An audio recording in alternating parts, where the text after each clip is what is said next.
Hi friends, welcome to enjoy journey channel. இன்றைக்கி நம்ம என்ன பார்க்க போகிறோம் பார்த்தீங்கன்னா, என்ஃபீல்டு பைக், புல்லட் பைக்கில் உள்ள ஆம்பீட்டரோட மெயின் பர்பஸ் என்ன?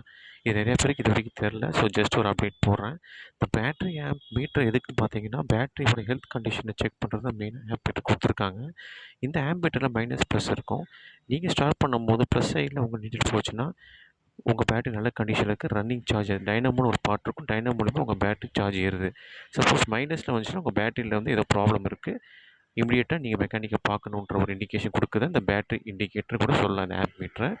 ஸோ இந்த பேட்டரி ஆம்ப் மீட்டர் வந்து பழைய டீசல் இன்ஜினில் பார்த்தீங்கன்னா எந்த ஸ்ட்ரோக்கில் இருக்குது, எப்படி எந்த ஸ்ட்ரோக்லேருந்து நம்ம ஸ்டார்ட் பண்ணணுன்ற இண்டிகேஷன். பட் லேட்டஸ்ட் பைக்கில் வந்து இதோட மெயின் பர்பஸ் பேட்டரியோட ஹெல்த் கண்டிஷன். ப்ளஸ் இருந்துச்சுன்னா குட் கண்டிஷன், மைனஸ் இருந்துச்சுன்னா அது பேட் கண்டிஷன்.